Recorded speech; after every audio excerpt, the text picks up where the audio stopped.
Hey girls, hey. Hey boys, hey. Welcome back to my channel. It's me, Mama Beauties. I'm here. I'm live, you guys. Welcome. I hope everyone's having a fabulous, fabulous Sunday and that their weekend was the best that it could possibly be. And I am so excited for tonight's live and to see you guys and talk to you guys. Hi, Jackie. Hi, Celine. Hi, Janine. Hi, everybody. I keep getting kicked off the internet here. Weird. Hi, Redmilia in Australia. How is everyone? Did everyone get to watch the Oxygen special that we went over last night? Has anyone not got to see it? Did you get caught up? I did see that they re-aired it tonight on Oxygen, or they are re-airing it maybe right now. So if you didn't get to catch it last night, it is on Oxygen right now. Also, Lena's book will be here on Tuesday, and we are going to pick through that together. I'm excited about that. I also got the Mental Illness Bible, which is slang for the DSM-5. As soon as that arrives, I will go over that with you guys too. I felt so sorry for Tammy too, Janine. I cried with Tammy. I'm sorry, Ashley. I covered anything that we didn't already know in my video about the Oxygen special. So you can watch the beginning of that video and see the stuff that we didn't know. I did report on all of that. Hey, Misty.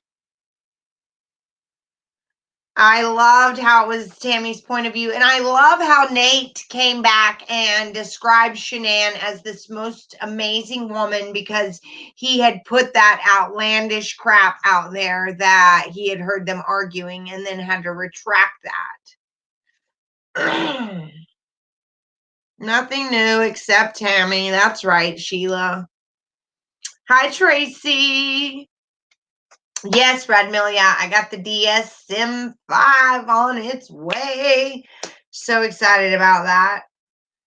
On chronology of murder, they find all cars red, white, and black in kitchen window on 8/14. More proof.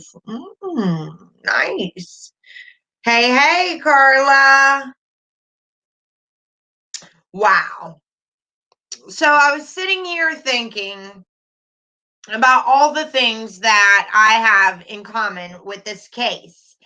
And I wrote them down at first when this first happened. I just thought that I was connected to this woman when she first came up missing because she sold Thrive. I was like, oh wow, this other lady that sells Thrive like me, just like I do on Facebook, because I was identical to the way that she was working and moving her Thrive business on Facebook. I was the same way. Focused 8 hours a day on it. I mean, gave it my all, you guys. I ended up hitting the VIP. I ended up getting an $800 check from Thrive for hitting my bonuses. I was getting free Thrive every month. And so I just connected to this missing woman before I found out that he had murdered her because she was one of my fellow Thrive ladies, right? And I was a little bothered that Thrive hadn't really said anything about it, Lavelle. Whenever it happened, when Chris was doing his porch sermon, and Lavelle wasn't saying anything, and they really didn't for a long time. They did have Frank Jr. and Frank Sr. collect her $200,000 in sales reward that she made. She didn't get $200,000, but before she had died, she had hit the 80,000 mark, and she was working on that 200,000 mark, and she did end up hitting that after she passed. God rest her soul. But I connected with her because we both were Thrive women, and we both had our kids in there. We both felt like that we were a better mom when we were thriving. We both felt like we were passionate about Thrive. We really wanted people to feel as good as we did on Thrive. And so we shared it with any and everybody. And Shanann was a lot like me, to where she was outgoing and not really embarrassed to strike up a conversation with a stranger. And so I just was really, really connected to her just because of the Thrive thing. And then when I found out she was murdered, it just blew my mind. And I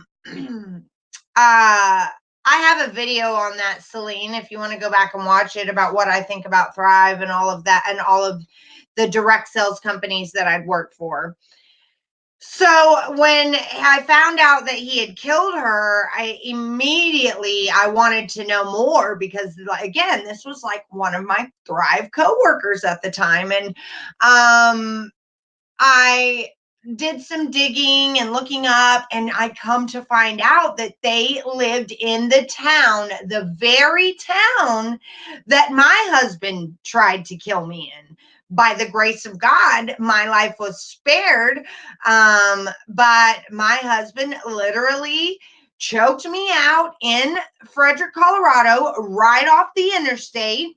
When you get off the interstate in Frederick, Colorado, there's this side of the interstate where this huge trailer park is, and where the mediocre people live, or medium wages, average wages.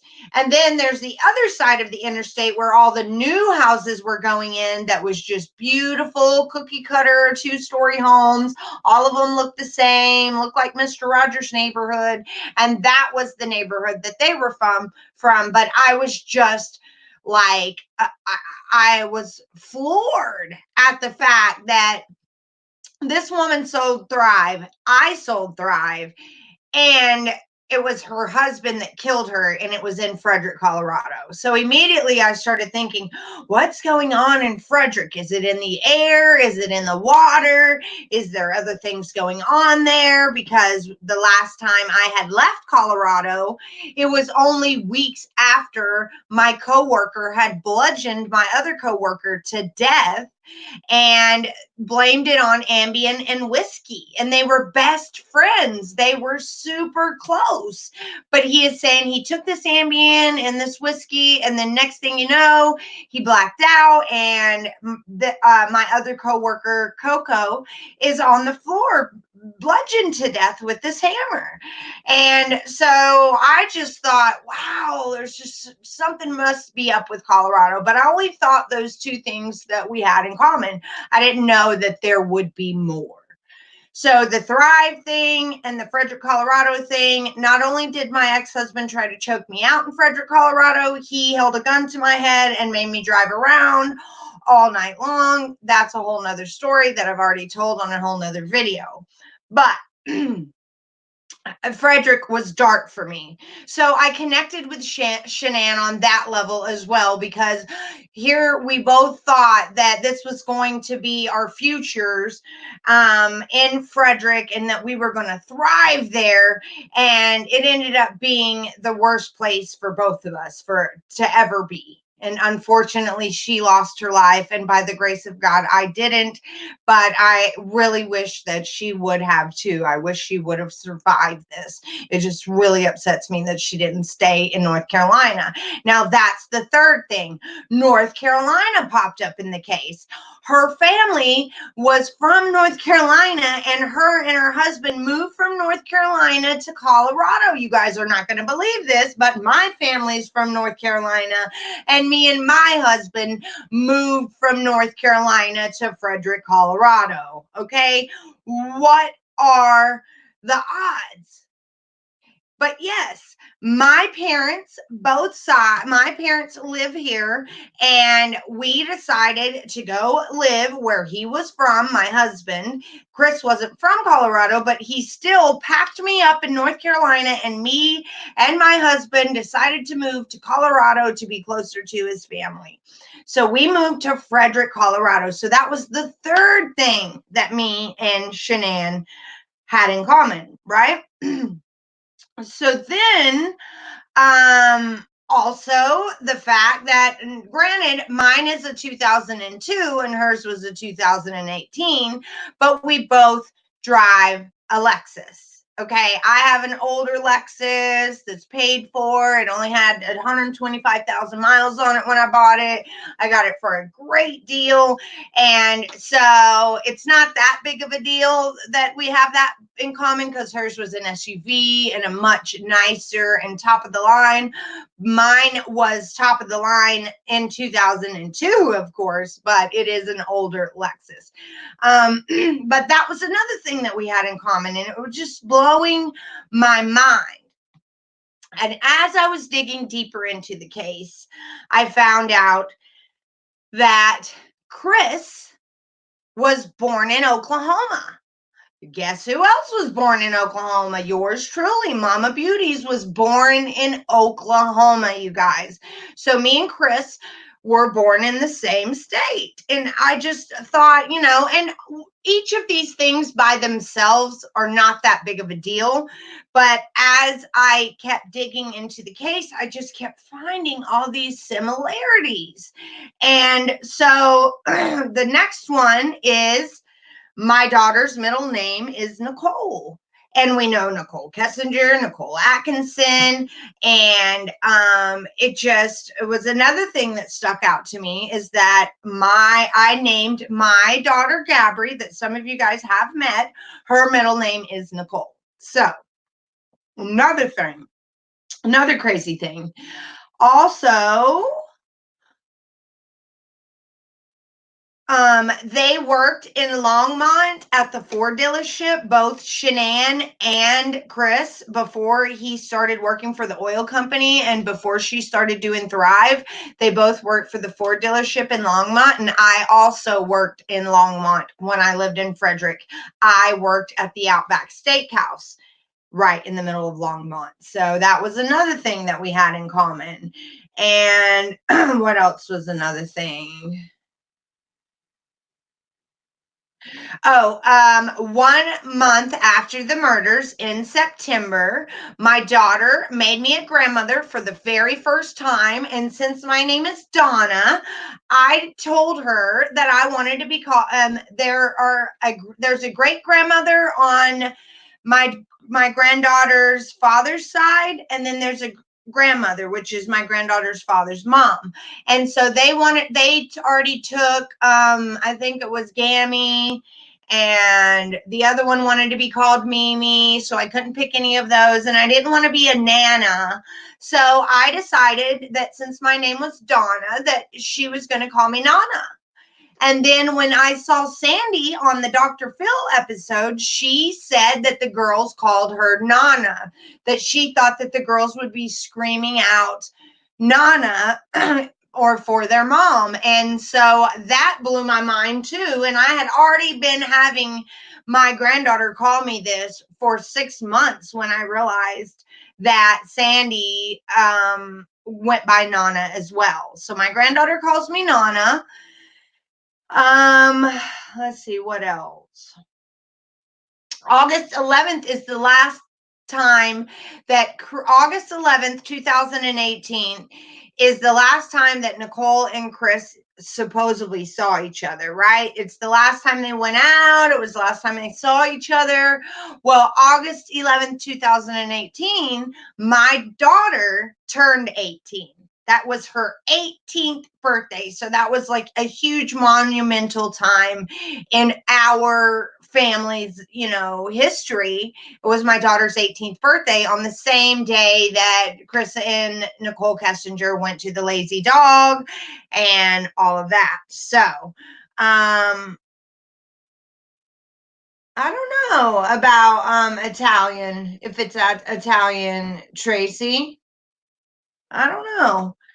And so, also, as I started watching more of the Shanann videos and her Facebook and the stuff that was being posted on YouTube, I saw the videos of Shanann doing her makeup.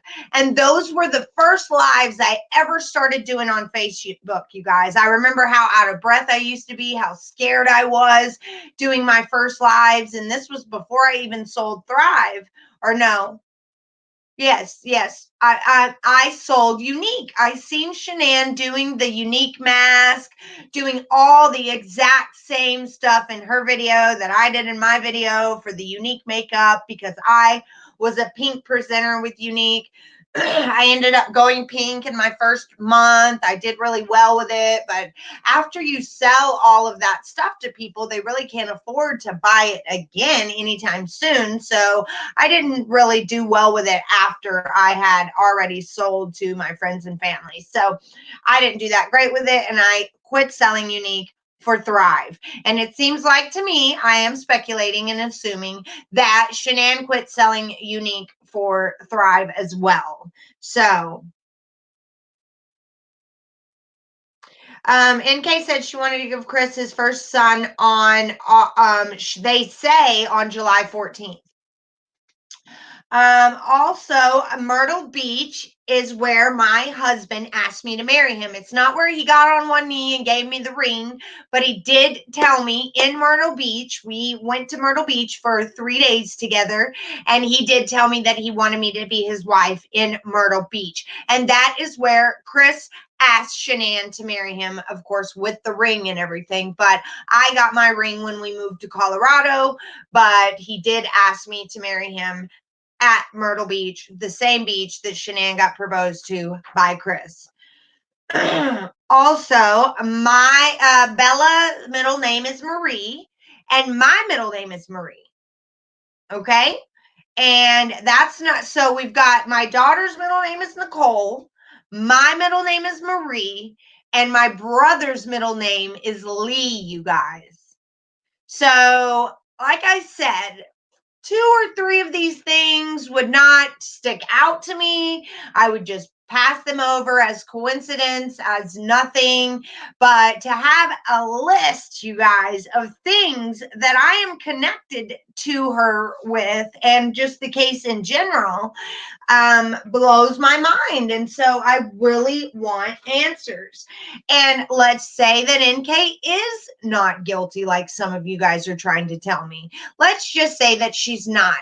Why can't she come on one of these channels, somebody that has 40,000, 50,000 subscribers? Hey, even somebody that has 10,000, just go on a channel and speak for yourself. Answer some of these questions. Help us to understand. Well, oh, I can give you a simple answer for that. This is what happened. And then, instead of going in hiding, no one has talked to her neighbors. No one has talked to her dentist, her anything, anyone. She hasn't been seen, period. So I don't understand how not one person has even came forward to talk about her, as if she did not have anyone that knew a thing about her other than her name. No, Elizabeth, I was just talking about all the things that I have in common with Shanann. Thank you, Chronic Live. It's good to see you, sister. How you feeling? You have another surgery tomorrow, don't you? Or is it on next Monday?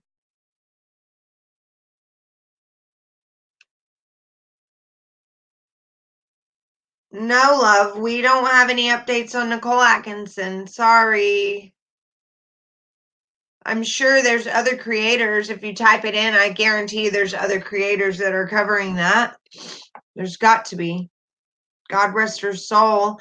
I know she was diagnosed with breast cancer. Her son was in the hospital, or her baby, and that she's going to get on the other side of it. I just know. I have faith and believe in just the person that she is, and that she's going to come out on the other side of that. She's going to survive, y'all.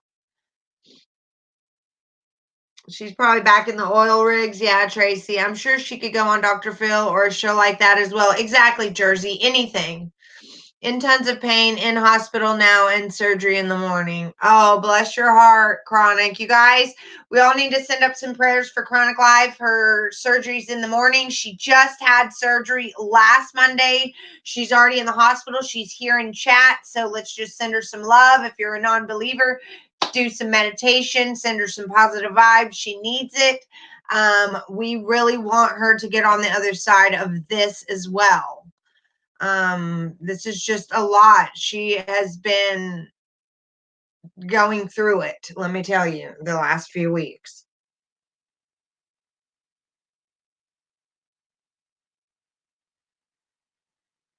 Oh, thank you, Dare to Be Different.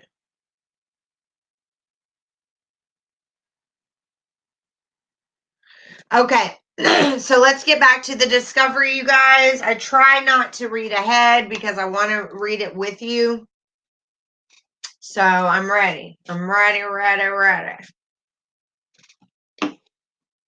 Oh, where'd my paper towels go?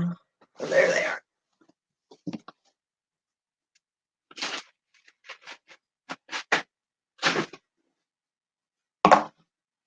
All right.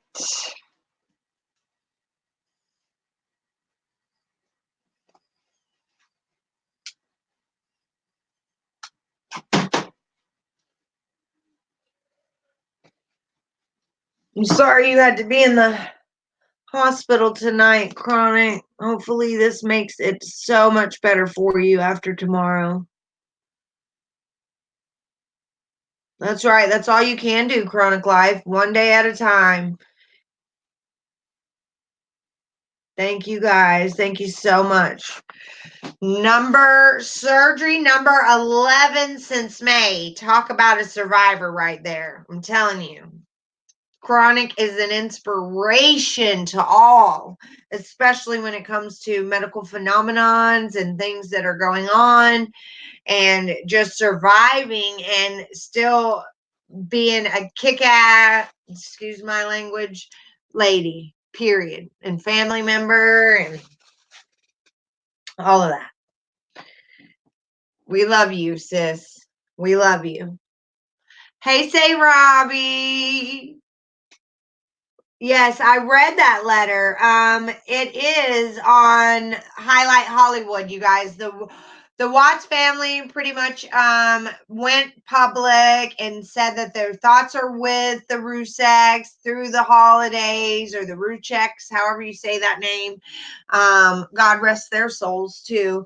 And that they can't even think about the pain that they're going through, because all they can think about is what they're going through the holidays, not having Shanann and the girls and Nico, and that their hearts go out to them, that they don't make any excuses for Chris. They think that he is where he should be. They know there is no excuse for what he did, but people have to understand that they still love their son.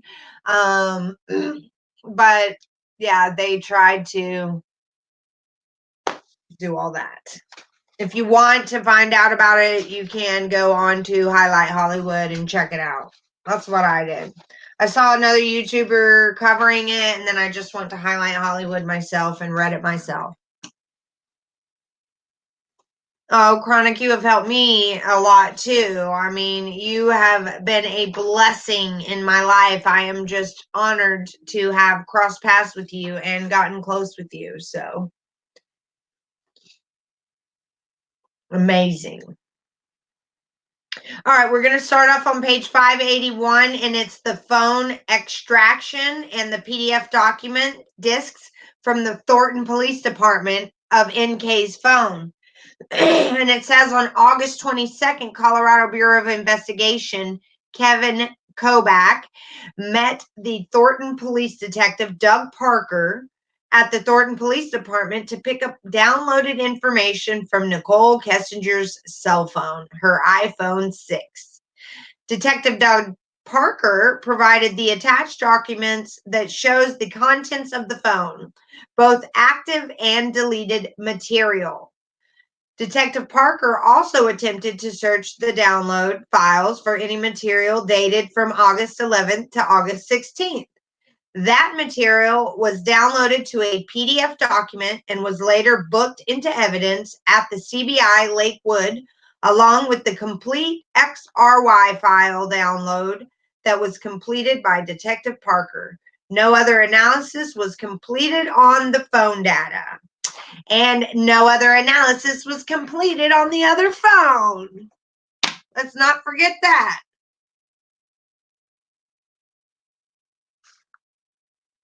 Thank you, Ashley, for telling Chronic that, and everyone for sending Chronic Life the love. Thank you guys so much.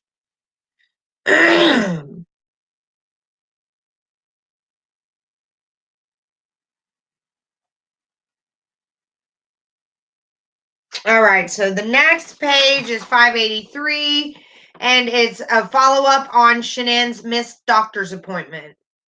And so on 8:15, the CBI Matthew Saylor responded to Centura Health Physician Group, Avista Family Medicine, located in Erie, Colorado, to follow up on information we had received that Shanann Watts missed an appointment on 8/13/18.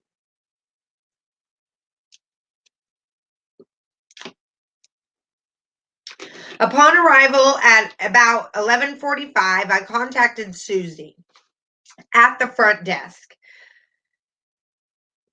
She confirmed that Watts had an appointment, meaning Shanann, scheduled for 8/13/18 at 9:15, and that Watts did not arrive for that appointment. Susie advised me that the appointment was for standard gender and genetic testing, and it was with Dr. Traver of the women's health side of the clinic. Susie explained that half of the clinic is dedicated to general practice and the other half was dedicated to OBGYN. Susie told me that the appointment had been previously scheduled for August 8th and 9th, and Susie said that the previous appointment had been canceled and rescheduled by Shanann, as opposed to the appointment on 8/13, for which Watts did not show or call. And Shanann's OBGYN doctor wasn't currently in the office. So she was originally supposed to go to these doctor's appointments when she got back from North Carolina, you guys, on August 8th and 9th. Remember, she came back on the 7th, and on the 8th and 9th, she was back at home, and Chris went to work on that Wednesday and Thursday. So I'm wondering what was going on during those 2 days that she ended up canceling the appointment.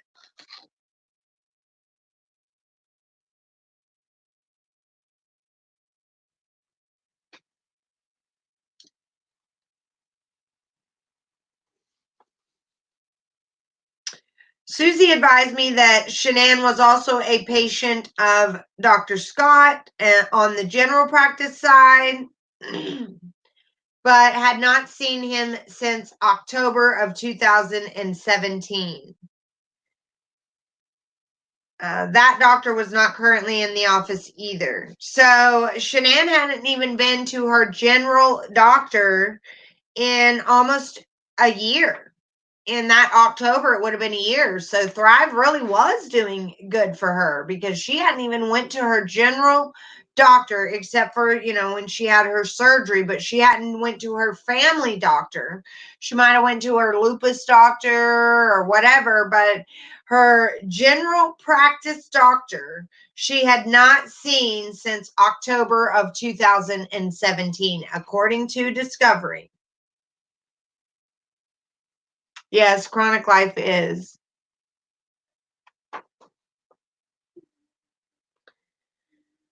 Susie advised that she could not provide any additional information and it would be a violation of the HIPAA Act. And Susie provided the agent with the name of the manager of the general practice side and of the women's health side. Susie suggested I contact them for any additional information. I left voice messages for both of the doctors with my contact information requesting a phone call back. On 8/16, about 1 o'clock, I received a phone call from the general practice doctor, and she advised that she was not able to provide any additional information as it would be a violation of HIPAA. As of the time of this report, I was not received communication from Knowles, which would have been her OBGYN. So her doctors wouldn't even give them any information, the law enforcement, according to this discovery document. And the other doctor didn't even call law enforcement back as of a few days after. I don't know if it's deeper in discovery that they did, but on that day they didn't.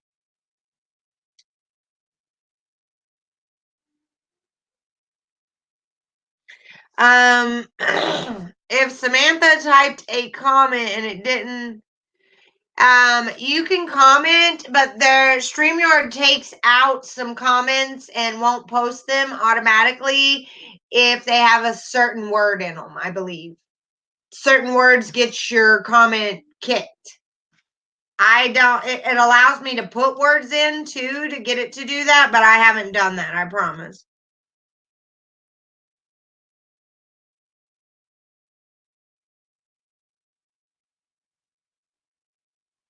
All right, so the next page is 587. Did they confirm to Nikki that she didn't show up? That's strange. They wouldn't let police know. Or no, they let police know that she didn't show up, Tristan. That's not part of HIPAA, but they couldn't give her any of her medical information or anything other than she did not show up. They can tell that she did not show up, but they can't tell Nicole Atkinson or the law enforcement anything other than that because of HIPAA.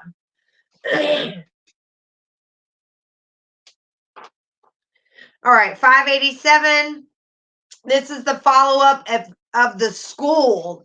All right, now this is the school that Bella and Celeste went to, the Primrose School, okay, you guys, that they were paying bukus of money for these girls to go to so Shanann could run her business, which I completely understand. I'm not like other creators that can't believe that the kids went to daycare while the mom was at home. Running a direct sales business takes a lot of time, and if you don't put 8 hours a day into it at least 5 days a week, then you're really not working your job. So I understand not being able to make phone calls and do all that stuff while the girls were there. So I did not know that Sandy called the school 3 times the day that Shanann went missing. And this document right here from Discovery will let us know all of that went down.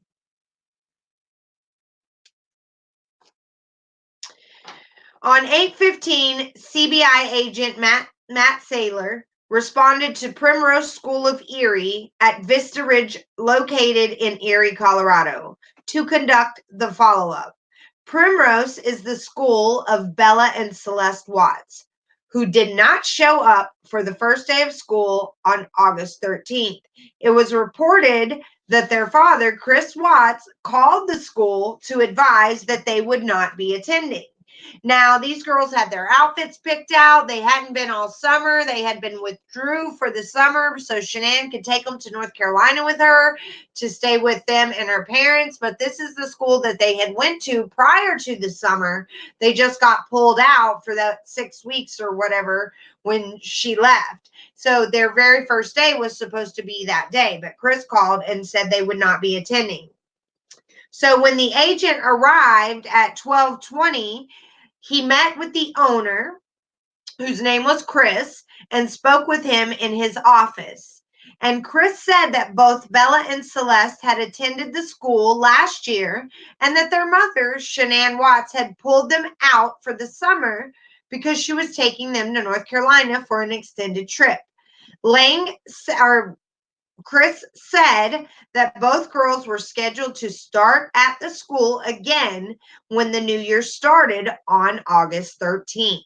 Chris said that between the hours of 8 or 8:15, Shannon received a phone call from the girl's father, and Shannon is a worker at the childcare place, you guys, at Primrose at the school. Shannon received a phone call from the girl's father, Chris Watts, stating that they would not be attending the school. Chris said that Chris then asked Shannon if the girls were at school. And Chris said that Shannon was freaked out by the phone call and later reported it to the police. So Chris called and said the girls aren't going to be coming to the school anymore, but are they there? And she actually hung up the phone and went to go see if the girls were clocked in and came back and told Chris that they weren't there. So I guess he realized halfway through the call that he was being an idiot for calling and saying they weren't coming. And then he was like, oh, well, are they there? What a moron. But it really did freak out the worker at the daycare, Shannon, and she wanted to call the police right away. But they just let it go until Chris then brought in another worker named Carrie Wood, and she's the director of the school. And Carrie said that Shanann's mother called between 8 and 8:30 to ask if the girls were in school. Now, no one even knows that Shanann's missing yet. This just solidifies what Sandy said happened at 4:30 in the morning when her daughter was killed, that she shot up out of bed and felt this piercing thing through her forehead, and she heard the word Shanann. And so at 8:00, 8:30, right after Chris had just called and said they weren't coming anymore, Sandy calls the school and asks if the girls are there. She sensed it. Her mother's intuition just knew. And Shanann hasn't even missed her doctor's appointment yet at this point. We're talking, they said that Sandy called between 8 and 8:30 and Chris called between 8 and 8:15. So they know that Chris called before Sandy. Chris called, said they weren't coming back, and then tried to act dumb and say, well, are they there? And then Sandy called just a few minutes later and asked if they were there. And Shanann had not even missed her doctor's appointment yet. That is mother's intuition. I don't care what anybody says. That's mother's intuition. So Chris then brought Carrie in. Oh, I already told you guys. And Carrie said that Alba Orantes, the assistant director, then spoke to Shanann's mother in the middle of the day. And Carrie said that Alba, Carrie asked Alba what time it was that she spoke to Shanann's mother, and Alba said it was around 11:30. Again, asking if the girls were dropped off. So Sandy calls about 8 or 8:30, right, to see if the girls are there. Then she calls back again at 11:30 because Shanann's missed her doctor's appointment. The police are already getting ready to be called. Nicole Atkinson's been on the phone with her already, and so she calls another time just to make sure that Shanann didn't really leave like Chris was telling everybody she did, and drop the girls off at daycare and all would be well. Well, at 11:30 she spoke to Alba, and she asked again if the girls were dropped off. And Carrie said that she then spoke with Shanann's mother herself at 3 p.m. So Shanann's mom called again at 11:30 and again at 3 p.m. asking if the girls had been dropped off. And Carrie advised Shanann's mother that they hadn't been, and the girls' grandmother told Carrie that they were missing. So then they spoke to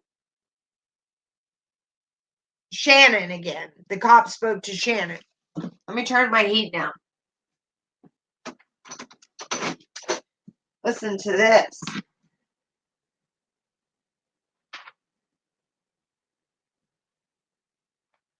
This is where it gets a little odd to me.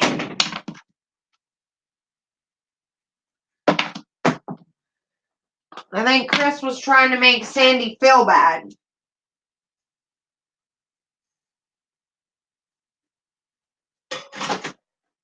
Yeah, I think Chris was trying to make Sandy feel bad that day.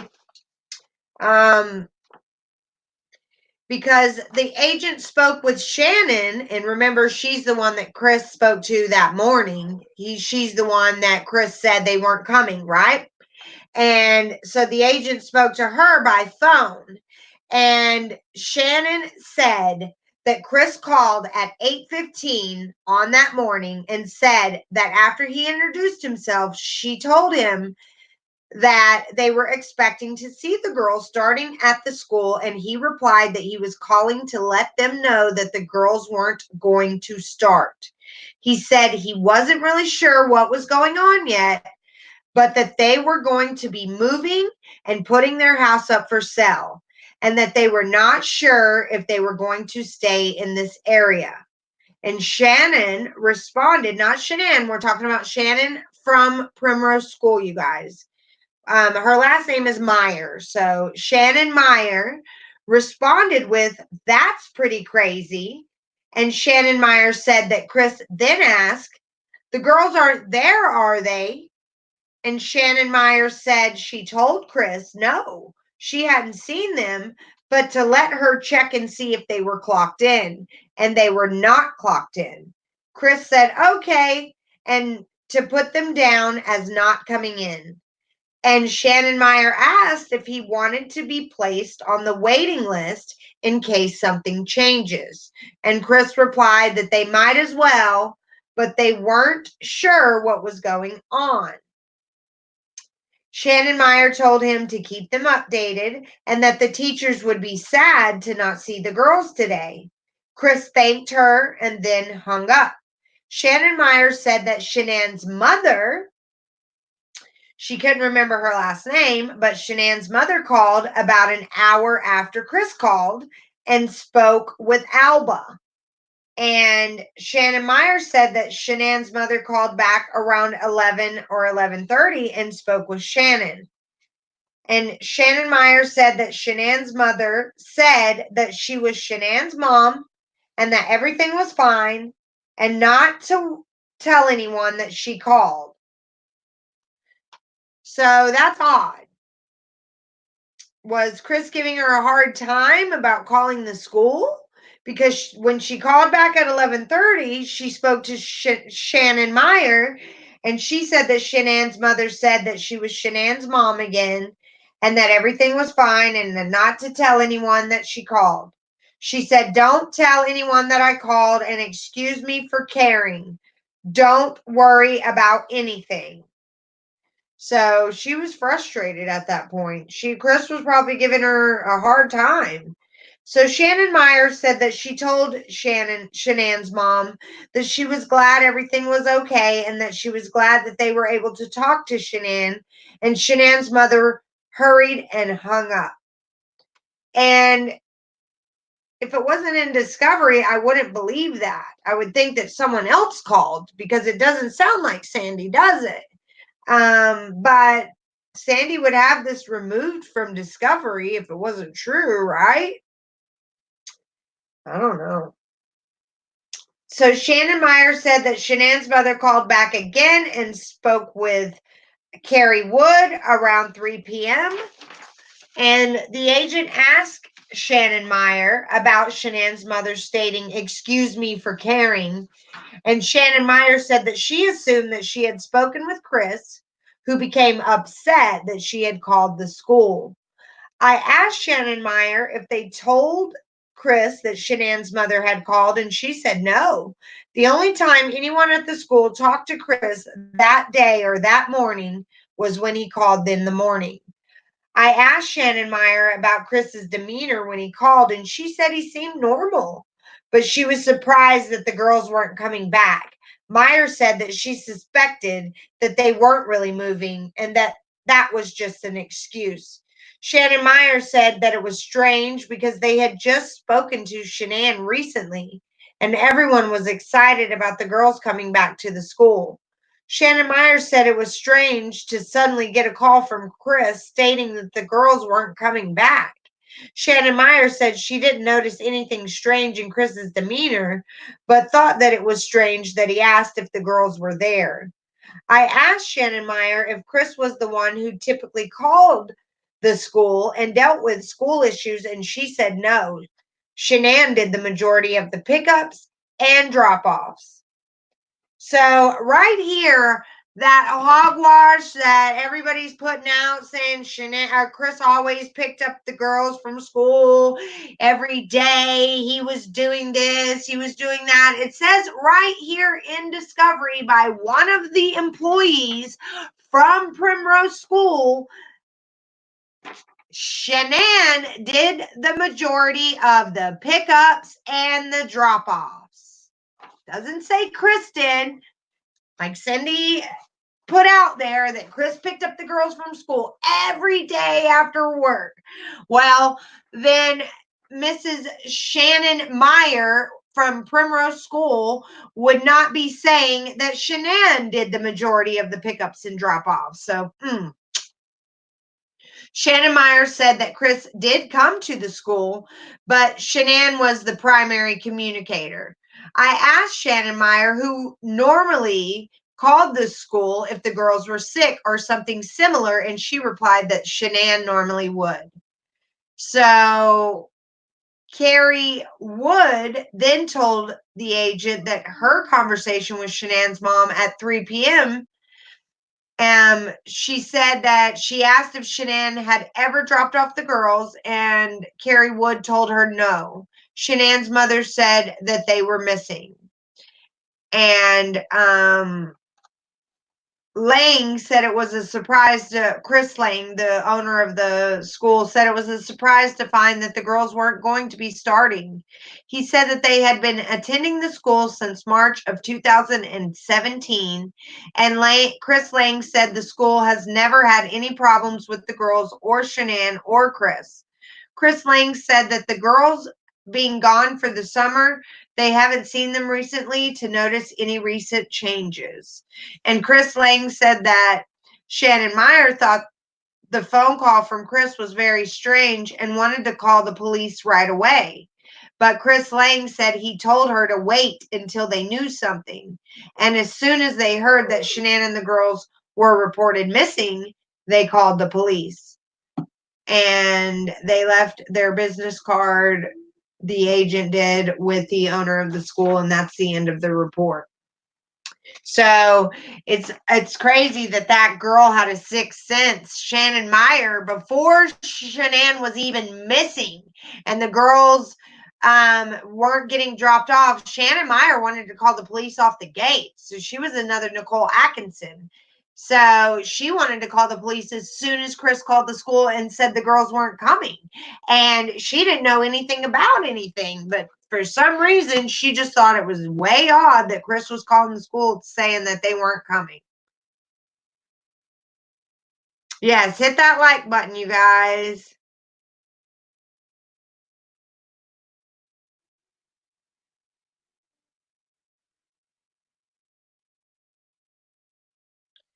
Oh no, nothing but the best group of friends. Yes. Okay, so let's keep reading. Hit that like button. If you're new, hit that subscribe button, you guys. Y'all are awesome.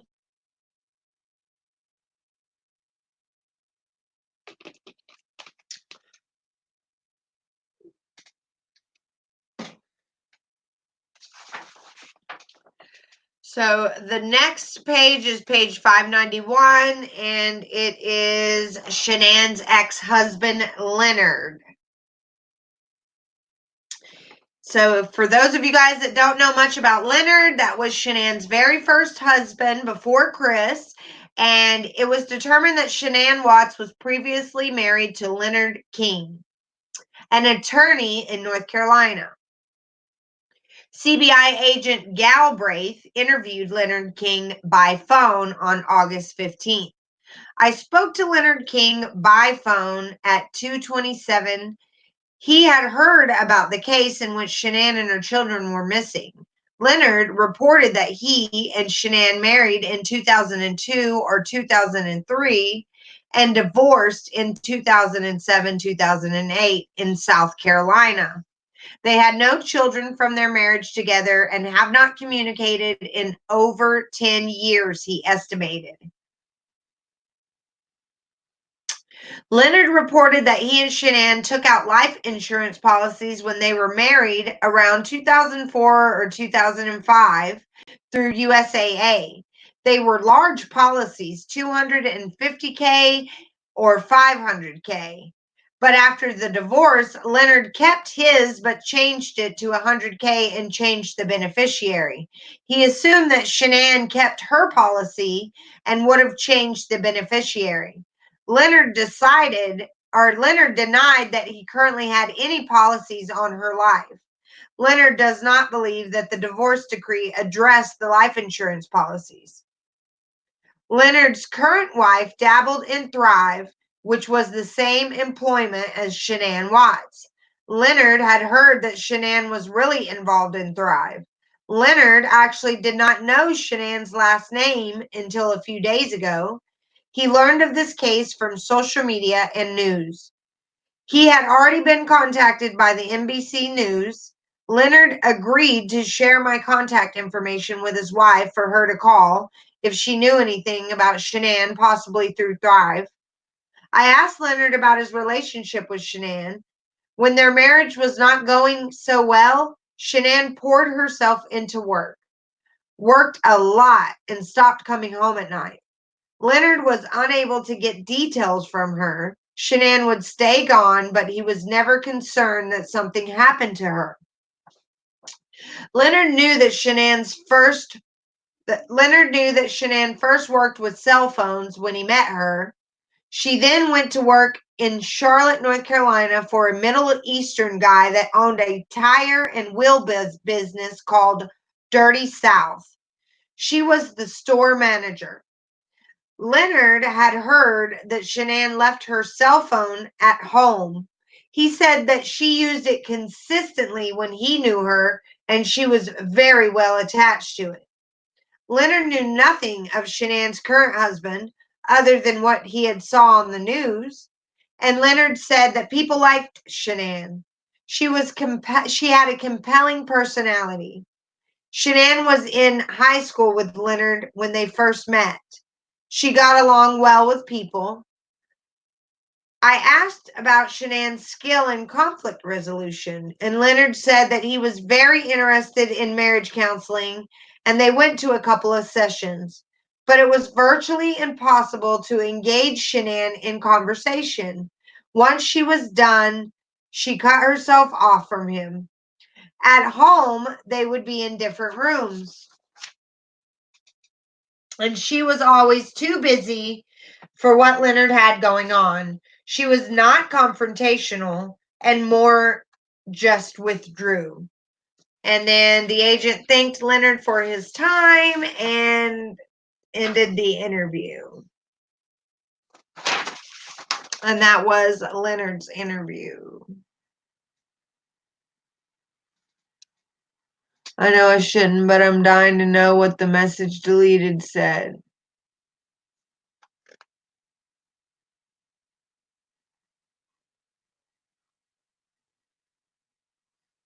I didn't know there was a message deleted.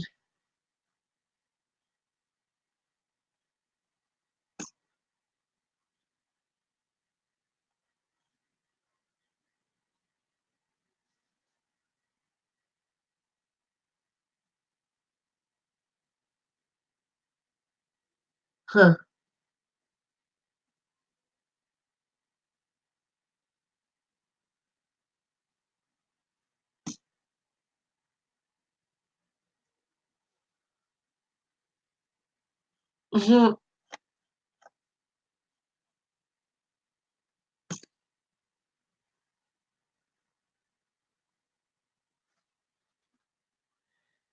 Okay, so on page 594, they are CBI was asked to assist Frederick PD in a missing persons homicide case. Cassie Rosenberg, close friend of Shanann Watts, provided that Shanann and Chris Watts used Ann Meadows, a real estate agent, to purchase their current house. It was learned that Chris Watts contacted Ann on 8/13 about selling the house. Agent Galbraith contacted Ann Meadows by phone on 8/15 at 7:54. Ann told me that Shanann Watts sent her a message on Facebook Messenger on 8/10 to tell her that she and Chris Watts were thinking about moving. Now, 8/10 is the day she flew out to Arizona, you guys. It's the day that Chris had off. And so Chris saw Shanann send her this message. It was a Facebook Messenger. It wasn't an email like Chris kept saying it was. She said that she would be out of town and back in town on Sunday night. She wanted to get together with Ann to discuss after she returned. Shanann asked for the best sites to be looking for homes on, and Ann sent her Rec Colorado and sent Shanann a mobile app to search with, and then sent Shanann a follow-up message suggesting that they get pre-approved for a loan to begin with. Shanann did not reply, and Ann expected that she would once she returned to town. On Monday, 8/13, at 8:28, Ann received a 3-minute phone call from Chris Watts. Ann was surprised and actually taken aback when Chris called, as it was Shanann that Ann usually talked with about real estate. Ann was their agent when they bought the house they were living in. She only talked with Chris maybe twice during the transaction. Chris asked Ann if Shanann had called her yet. She told Chris that she had sent her a message in Messenger, and that Ann suggested that she and Chris get pre-approved for a loan. Chris told Ann that no one knew yet, but he and Shanann were getting divorced after not getting along for over a year. Ann was shocked and told Chris that she was sorry. He told Ann that not even his family knows. So he's calling the real estate agent and having this conversation hours after he's murdered his wife and children. So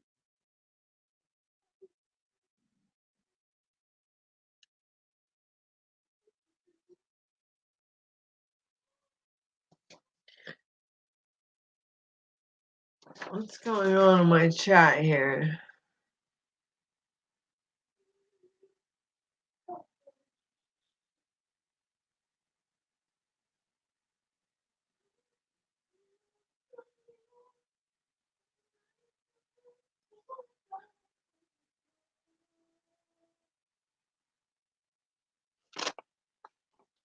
I'm sorry, Paula.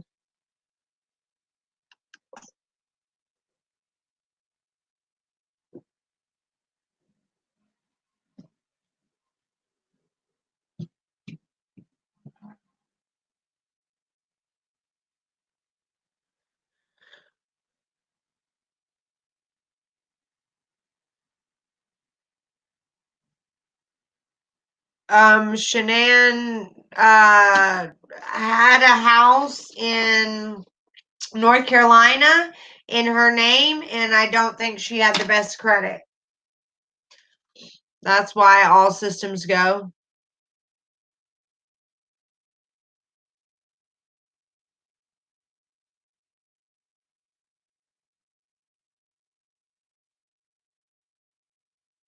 Yes, the house was only in Chris's name. All right, so as the day progressed, Ann sent text messages to Chris and Shanann about the house. Shanann was usually vocal on issues, and Shanann was not weighing in on the group text. Ann justified that perhaps the divorce situation had Shanann not participating in the topic of the text. Ann discussed comps in the neighborhood and updates to the home by text in an effort to estimate value. Anne saw on Facebook that Shanann was missing and realized that Shanann had not weighed in all day when she was texting Chris. Anne reached out to Chris and stated that she realized Shanann was missing and asked if she was okay. He assured Anne that he had reported to the police and that she could send prayers. Anne knew Chris and Shanann before they bought the house they lived in. They were both loving to each other and seemed really in love. Shanann was lovely, sweet, and ambitious. Chris was quiet and a good father. Anne knew nothing about the Watts finances. Anne believed that Shanann was successful with the Thrive and that she worked hard. I thanked Anne for her time and forwarded screenshots of her communications with Chris and Shanann. And Shanann reaches out to Anne to tell her that she and Chris would like to talk with her about selling the house. She told Anne that she was out of town until late Sunday and asked Shanann where they wanted to move. Shanann told her that Chris was talking about Brighton or Fort Lupton, stating that they cannot move too far south due to his job. Shanann said that they just talked about it last night. She then said that they have thought about it and off and on, but the construction behind them was holding them back. They now have a lot of it done. Before Shanann paints the baby's room and more, she wanted to see where they are at and their options. And suggest Brighton and Erie. And Shanann said that they do not want to downsize for the same price that they are paying, though. And then on Friday at 10:25 a.m., Shanann asked Anne about Realtor.com or Zillow, and Anne suggests Rec Colorado again, and that it's the best to look at.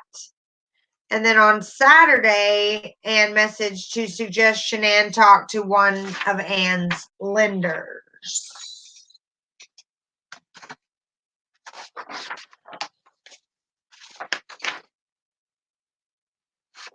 And then here's the messages between Anne and Chris.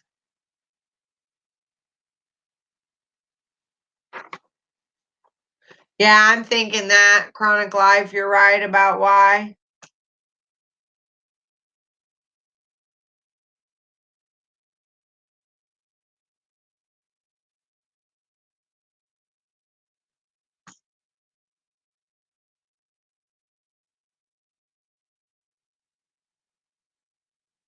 Yes, they did. They worked for the Ford dealership in Longmont when they bought the house, Tracy. So they did talk to her ex-hubby. I was wondering. Yes, they did.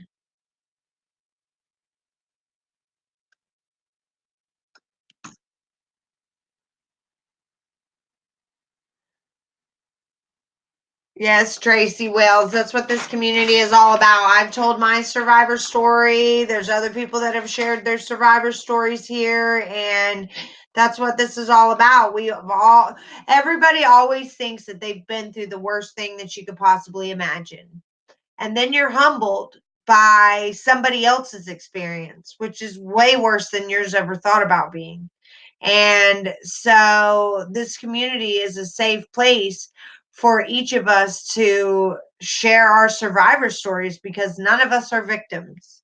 And if by sharing, we are able to help just one person not go down that road, then it's worth it in the end. It doesn't matter the hate that we get for sharing. It doesn't matter if people make fun of us. It doesn't matter the shame or judgment, because helping that one person makes it worth going through all of that.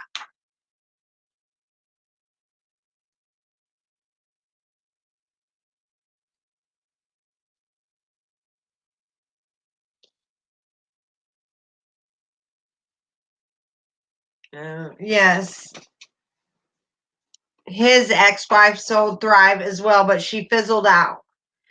Yeah, we read that earlier in this video.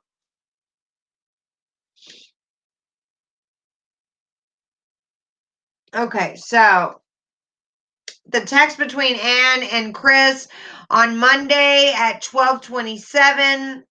Anne texted Chris to tell him that she was working on his market analysis and asked about upgrades to the house. Chris replied that the basement is still unfinished and there are no upgrades. Anne asked about a comparable model in the neighborhood, and Chris agrees to drive by it when he gets home. Anne says that it's under contract and she'll call the realtor to see what it sold for to get a number. Anne asked, is Shanann okay? She hasn't weighed in all day. Chris replied, she hasn't been around all day. It's very odd. Anne replied, that is really weird, and asked if he was worried. She asked if Chris has checked with Shanann's friends or called to report her missing. Chris told Shanann that he has done it all and the police are handling it now. Monday at 5:47 p.m., Chris thanked Anne. She asked if he drove by the comparable house. He said that he just did and that it's the exact model. Anne was waiting to hear back from the agent, and then they could set a time to meet. So yeah, all day long he's just chit-chatting with the school, chit-chatting with Anne, the realtor, just chit-chatting away like he didn't just murder his family just a few hours before that. My word, Chris. My word.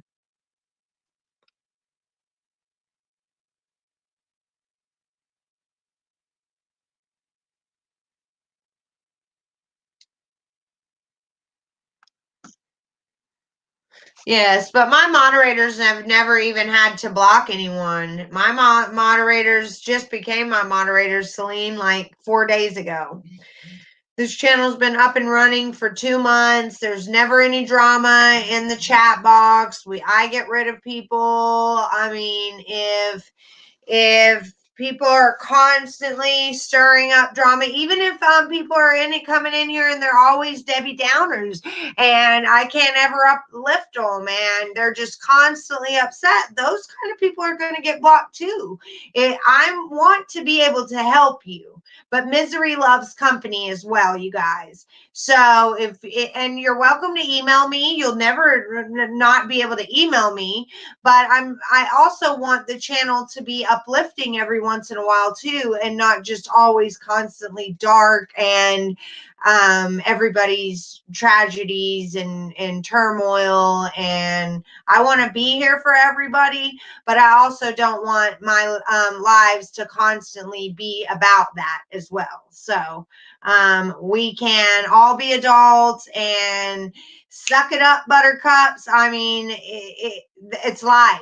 Life sucks. It absolutely sucks. And then you die. So it is what it is, and you can either face life and all your trials and tribulations with a nasty attitude about it and believing those dark thoughts that go through your head that you're worthless and you're not worthy and nobody loves you, or you can ignore those thoughts and tell yourself that it doesn't matter, that you love you and you think that you're worthy, and you should stop caring about what everyone else thinks all the time and figure out what you like, figure out what makes you happy, and start doing things for yourself.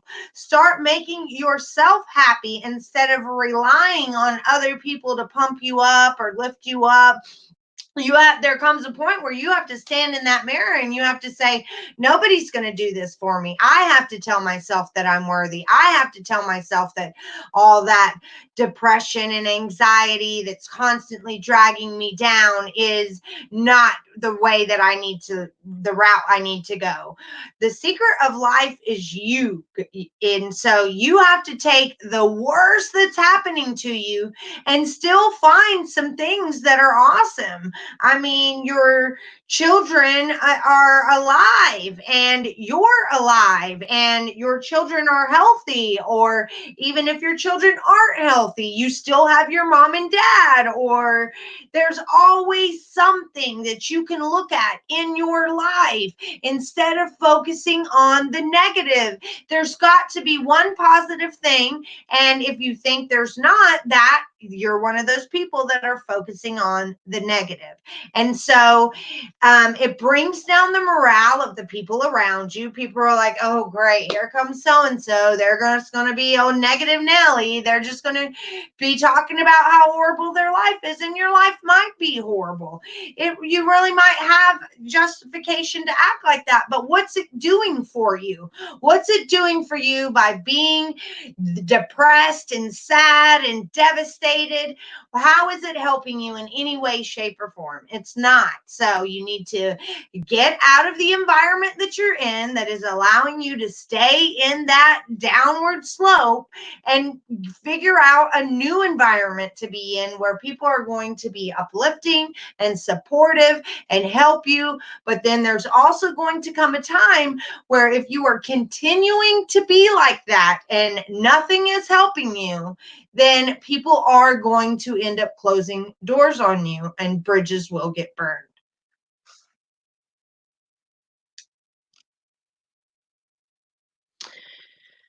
Let's see.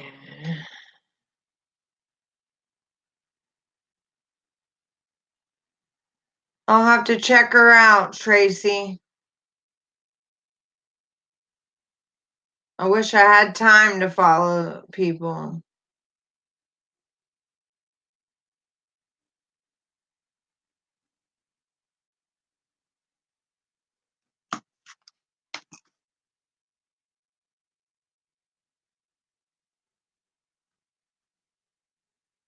Yes, but also she can't make it to very many lives because there's a lot going on in her life right now. Me and A. Andrews are friends. So the reason why my moderators are on top of everything is because they're my friends. These are people that I talk to every single day. They are close to me. They are people that I trust. These are, my besties. So they know that I would do the same thing for them if they made me a moderator on their channel. So they're it's reciprocated both ways. Yay for a new bra. I got my daughter 3 for Christmas from the clearance section. I'm a clearance section junkie. That is so funny, Laura Lee.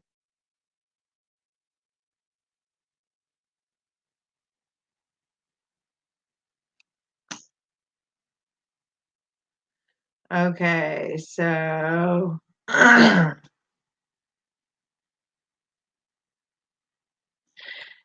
Crown Royal, bye.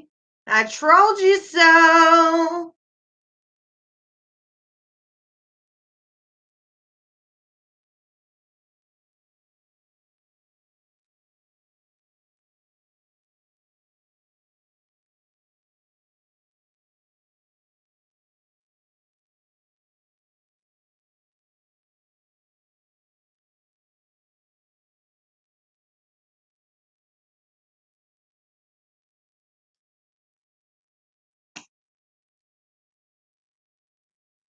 I know it'd be cool if you could share pics, Brandy.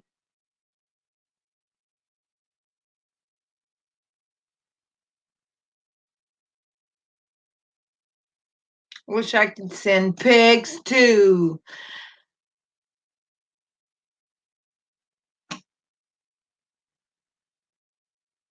I'm sorry, I was catching up on these comments, just making sure everybody's in a safe place.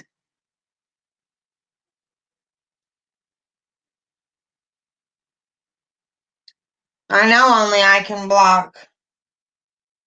Why are you telling me that, Tracy? I didn't ask my moderators to block anyone.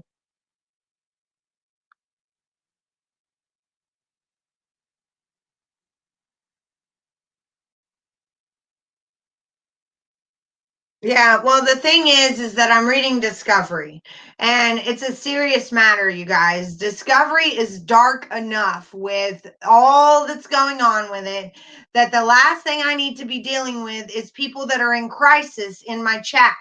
So if somebody's in crisis, we need to stop reading Discovery and they need to email me. Don't bring that into the chat, okay?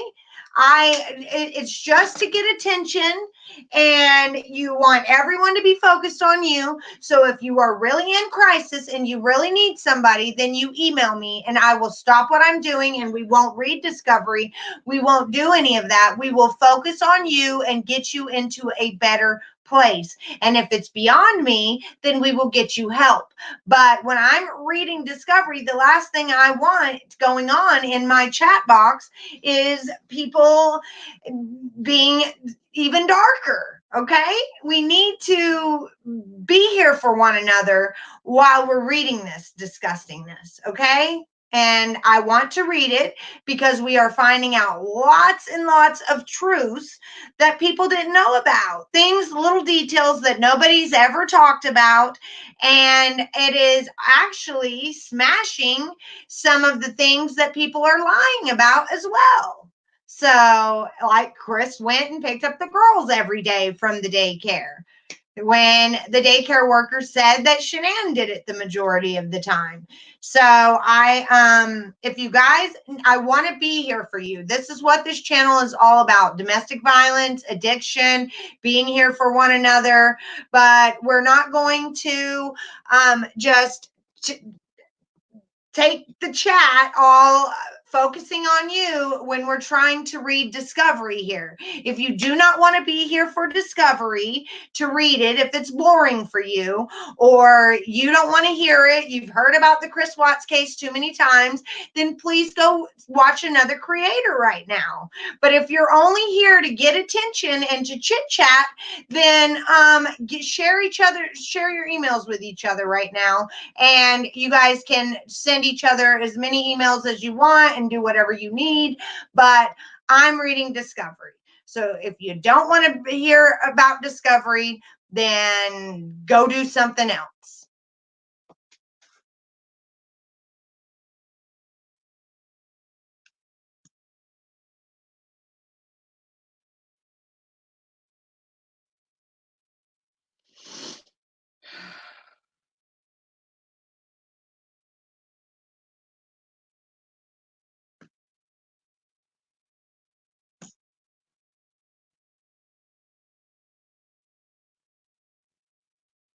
I don't have to explain myself, Celine. I don't. I'm here to read Discovery, and that's what we're going to continue to do. So Frank Rusek is the next interview. We just got done, and if you guys don't want to talk about what I'm reading in Discovery, then I'm sorry.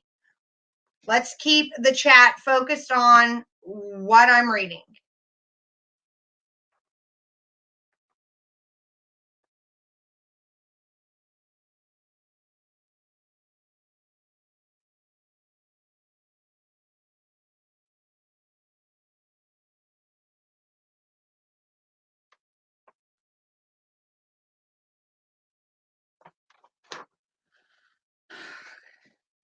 All right, so, and I want to know about it too. I mean, I don't sit here late at night and read it like I want to, because I wanted to go over it on my channel so everybody has a place to reference it.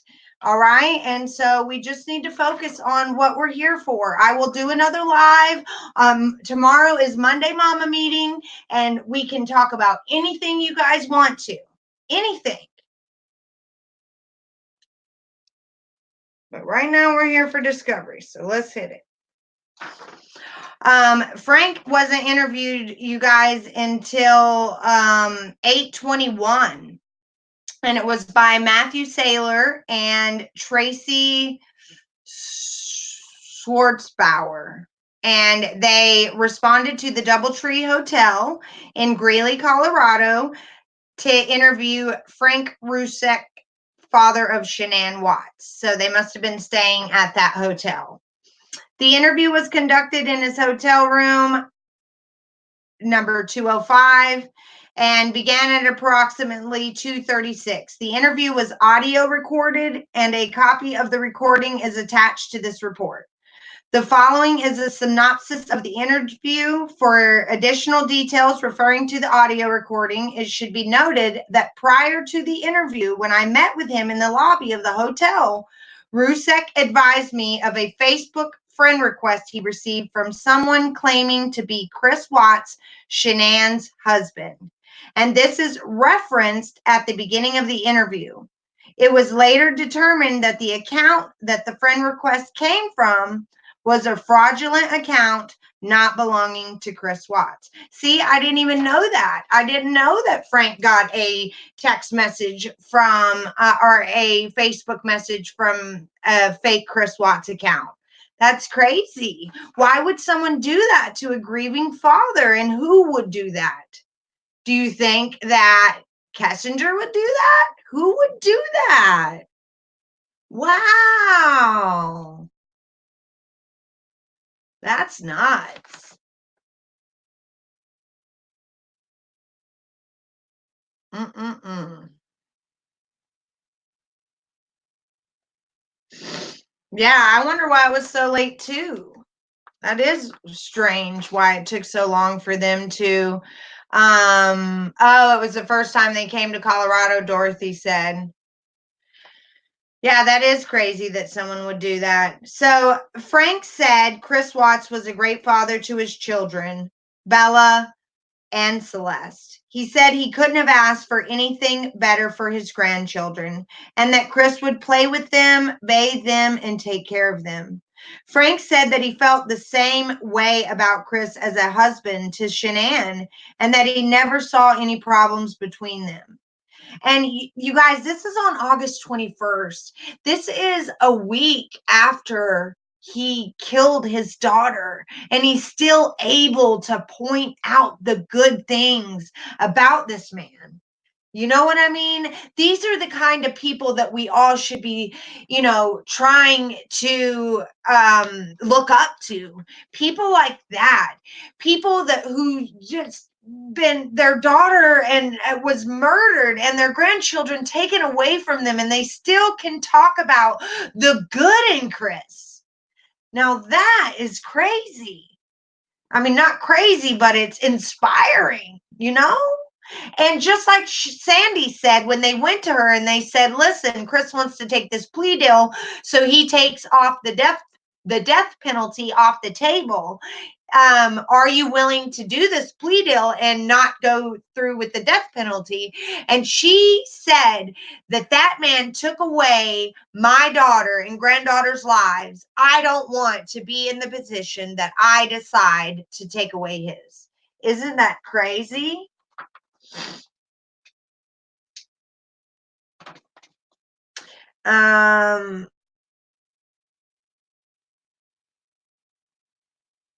Rusek said that he felt the same. Oh, wait. Frank said that he recently watched the girls while Shanann and Chris went on vacation she received through Thrive, the company she worked for. Frank said he noticed Chris was getting a little more stern with them, but didn't think much about it. Frank said that he never knew Chris to hit the girls. Frank said that Chris had lost a lot of weight using Thrive products, but said Chris had always taken care of himself physically. Frank said that Shanann brought the girls out to North Carolina for 6 weeks and were bouncing back and forth between his house and Chris's parents' house. Frank said that Celeste was very allergic to nuts, and Shanann had told them and Chris' parents to put away anything with nuts. Frank said they scored their house for anything containing nuts.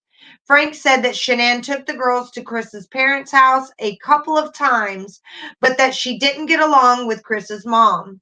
Frank said that they felt Shanann had taken their son away from them and didn't go to their engagement party, their wedding, or other events.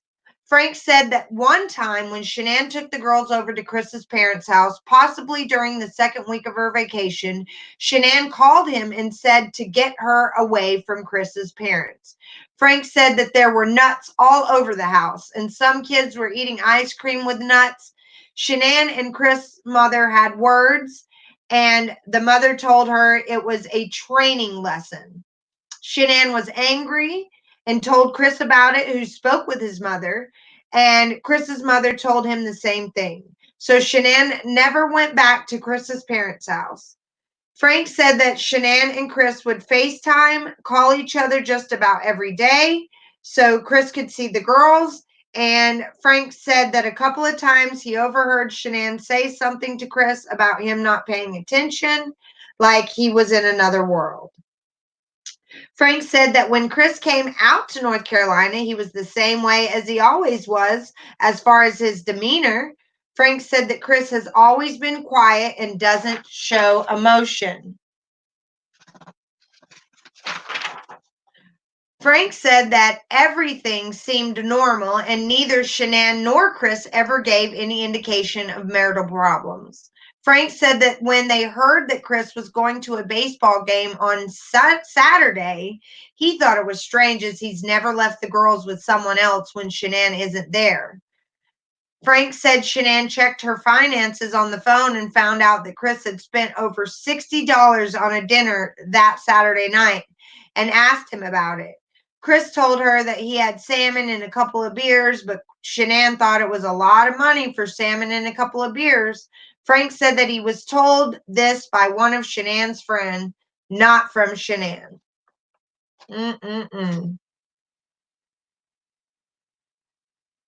Oh my God, Celine, I do not have time for this. Bye.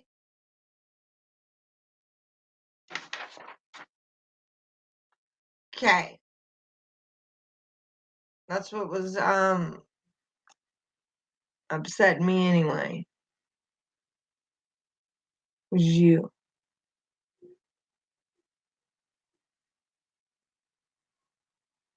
And I'm sorry, guys, that I got snippy, but I mean, I do have a safe place for you guys. I create a safe place every Monday night for everybody to come together. And so, I could record these videos and just upload them. I can go back to doing that if that's what it's going to take. But we have 1,900 pages to get through on Discovery. So whenever I'm doing Discovery, I just want you guys to want to be here with me to do Discovery. You know, there's plenty of other times that I'm on here on my pop-up shows, on sharing survivor domestic violence stories. There's lots of different videos that I make that we can all, you know, just unload on each other. But when I'm reading Discovery, I need your help. I need y'all to be focused. I want to know your thoughts, your ideas, so we can piece this together, okay? And if you really need me, email me, and I promise you I will be here for you. If she has emailed me, I'm even going to continue to talk to her, even though she got blocked, and explain all of that to her. So let's get back to what we were doing, and everybody just remember that, because I don't want to block people. I hate blocking people, but I have a mission that I'm here for, and I want to stay focused. All right, so Frank said that he spoke to Chris on Sunday night on FaceTime, and Frank said that Bella was eating cold pizza and some candy. Frank said that was the last time he spoke with any of them. Frank said he hadn't talked to Shanann recently because he usually leaves her alone when she's out of town. When asked how he found out that Shanann and the girls are missing, Frank said that his wife, Sandy, tried to get a hold of Shanann and couldn't. Frank said that sometimes his wife can be pushy with Shanann, and Shanann will not respond to her. So Sandra will ask him to contact Shanann for her. But she never did that day. Frank said that his wife called Chris and told him that Shanann wasn't answering her and he should call the hospitals. Frank said that when she was in North Carolina, Shanann was very excited about taking Bella to kindergarten, but she didn't show up to school. Frank said that Shanann was a stickler when it came to being on time to everything. Frank said that Chris told Sandra that he had texted Shanann a few times and that she was in one of her moods, and that they had a small fight and Shanann was going to a friend's house. Frank said Sandra received a phone call from Shanann's friend, Nicole, trying to say the police were at Shanann's house because she was missing. Nicole said that they couldn't get into the house because of the security latch that Frank had installed on the front door. Frank said he called Chris several times asking where he was and Chris told him that he was hurrying home. Frank said that Nate, Chris's neighbor, told him that he had a video of Chris backing his truck into the driveway. Frank said that Chris's truck was never in the driveway because Shanann didn't want it leaking oil, and that he lived in the house with Chris and Shanann for over a year and never saw the truck in the driveway. Frank said that Nate also told him that while Shanann was gone, Chris took her SUV out of the garage and parked it on the street. Frank said that both of those pieces of information were very concerning to him as they were vastly different from the norm. Frank and I think that he took the SUV out of the garage and parked it on the street so he could put NK's car in the garage to hide it.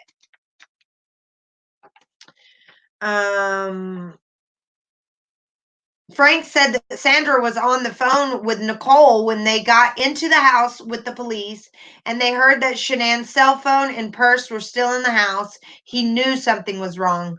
Frank said that the police said that it was possible that Shanann had left, but he said he knew that wasn't possible because Shanann never went anywhere without her phone, that she had it 24 hours a day. Frank said that he didn't believe that Shanann would hurt the girls, as Chris had claimed.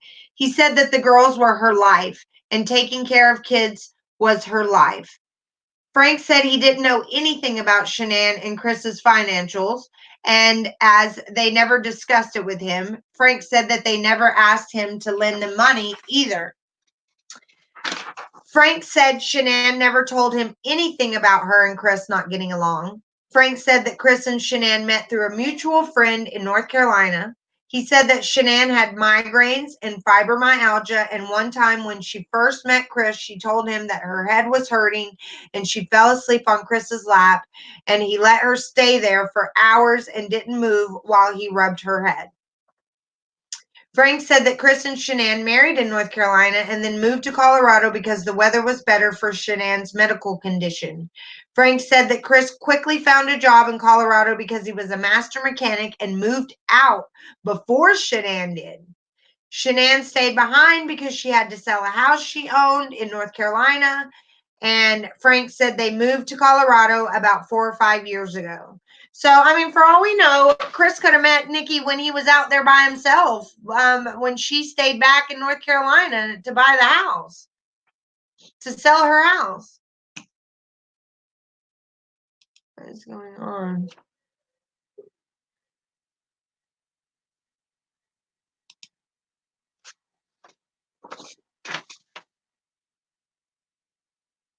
Exactly, Chronic Life. He did underestimate the love and respect from her friends and family.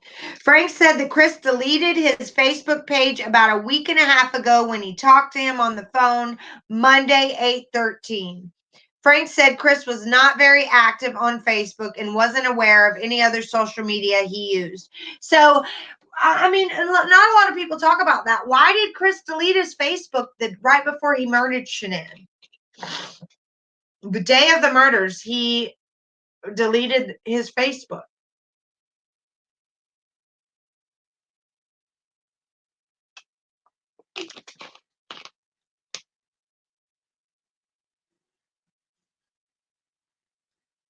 Right, Dorothy? That makes sense. Um,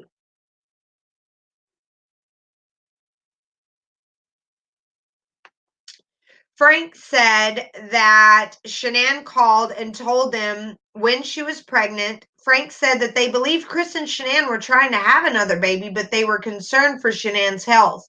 Frank said that every time she became pregnant, she had an elaborate way of telling Chris and video recording it. Frank said that they kept asking what the sex of the baby was, and Shanann kept telling them she didn't know. Frank said that Chris told them that the doctor wrote the sex down and sealed it in an envelope, but he never got to see that. Frank said that they were trying to have a boy, and Chris wanted a boy. Frank said the last time he spoke with Shanann was before she left for Arizona. Frank said that he normally would talk with her every day because he would FaceTime with the girls. Frank said that if Shanann was gone, he'd still FaceTime with the girls through Chris. Frank said that he spoke with the girls on Sunday. Frank said he spoke with Chris and Bella and something about her mommy coming home, and he told her not until late. Chris said that the girls were eating dinner, so he believed it was approximately 7 o'clock his time in North Carolina. Frank said that the kids usually eat around 5 o'clock, and Shanann was very strict on their schedule. Frank said everything seemed normal while on FaceTime, and Frank said that when he heard that Shanann was missing and her phone was in the house, he immediately knew something was wrong. Excuse me. Frank said that he installed the security latch on the front door and that if Shanann came home late, she would probably have engaged it. He said that Shanann utilized the latch more often than Chris did. Frank said that Shanann doesn't open the garage door until everyone is in the car because the girls will run away. Frank said after he heard all the circumstances, such as the phone, the EpiPen still in the house, and the doors locked from the inside, he immediately suspected that Chris had done something. Frank said that wasn't like Shanann, and Chris was the only one to see her that day. Frank said he and Sandra lived with them for 15 or 16 months a couple of years ago. He said he was in Colorado for Christmas 2016 and possibly 2015, but was back in North Carolina for Christmas of 2017. Frank said that when the girls would get punished for anything, they would always cry for him. He said Shanann set it up so that when he left here after watching them for the week, that Shanann and Chris were gone, that she would fly back to North Carolina with him. She initially was going to stay for a couple of weeks, but ultimately ended up staying for 6 weeks. Frank said that when he had them in the airport, the girls ran away from him, and when he caught up with them, Bella was screaming at the top of her lungs. Frank said that when they went back to the house, the girls did the same thing to Chris. Frank said, looking back, it is possible that Chris got tired of the girls crying for their mother instead of him, and he resented that. Mm.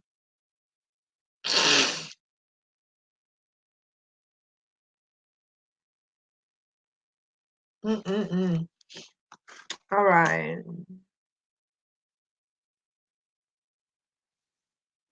Yeah, that's right, Chronic Life. That was right. You're absolutely right. And that's why no one has seen that personal reveal because it got deleted. And I asked the other night, you just answered a question for me, Chronic Life. That helps me out a lot. I asked the other night, has anyone ever seen that private reveal that they did with each other? And I see here that it was deleted after.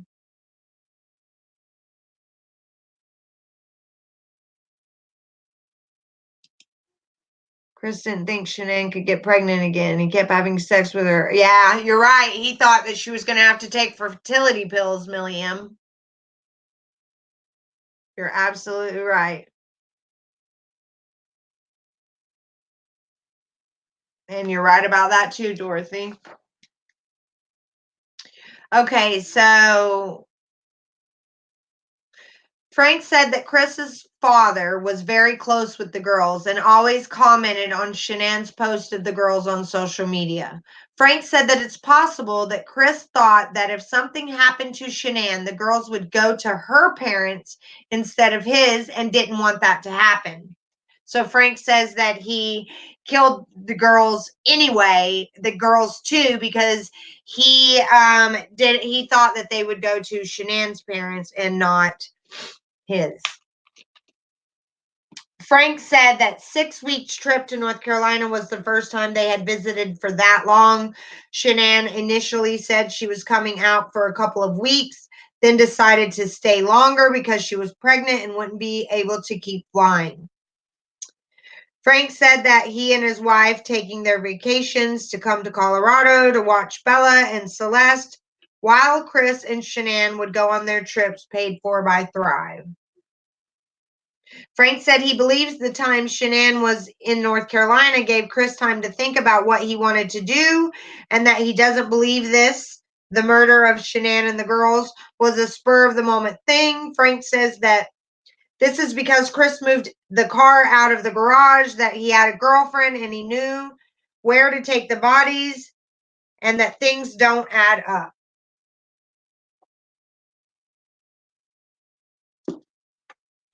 Mm.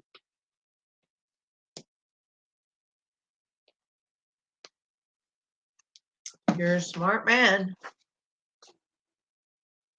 You're absolutely right, Dorothy. Um,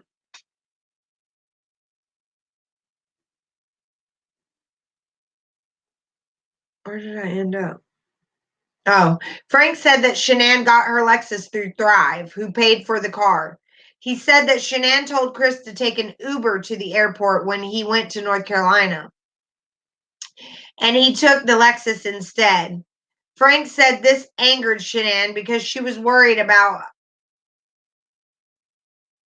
Hale, and Frank said that Shanann was very protective of her car. Frank said that Shanann was a fighter and has very powerful legs.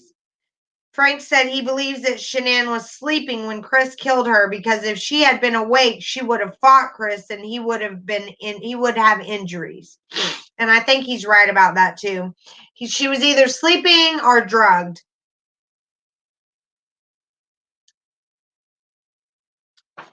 And Frank said that Shanann had lupus, fibromyalgia, migraines, and about a year ago had neck surgery. Frank said that she had medical issues when she was a kid, but they couldn't figure out what was wrong. Frank said that she finally tested for lupus while living in North Carolina. And Frank said that after moving to Colorado, they started using Thrive products, and Shanann was able to stop taking her lupus medicine. Frank said that he and his wife also use the products and that they work very well. Frank said he wasn't aware of any mental conditions suffered by Shanann. Frank said she might have some issues with her pregnancies, and that is why they were so worried about her being pregnant again. Frank said she did not have postpartum depression. Frank said he wasn't aware of any medical issues that Chris had besides possibly a hernia. Frank said he wasn't aware of any psychiatric issues Chris may have had and didn't believe he ever went to a psychiatric doctor. And see how nice Frank was about Chris? But Ronnie did not give Shanann the same respect. And Chris is still alive, and the man that murdered this man's daughter, and he still is being very kind towards Chris. But Ronnie called Shanann a narcissist and bipolar and just all kinds of horrible things.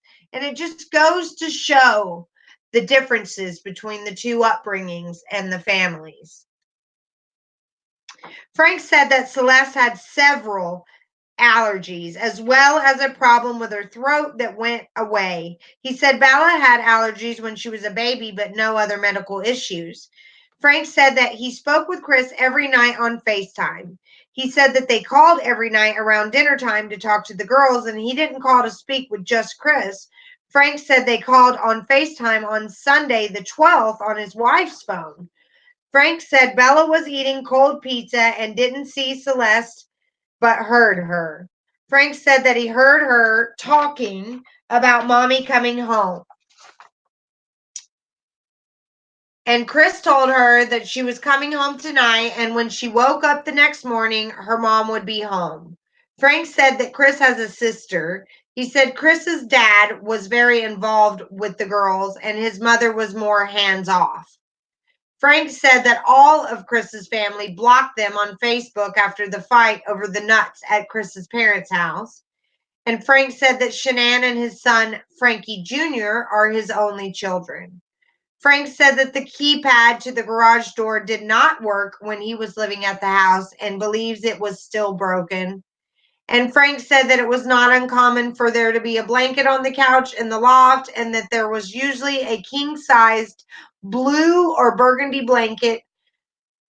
Frank said that he is colorblind, so the colors may be off. He said it was not unusual for Shanann to sleep on the couch in the loft. Frank said that Shanann built the house they lived in North Carolina, and everything in that house was moved to the house in Colorado. And Frank said that Shanann was a very hard worker.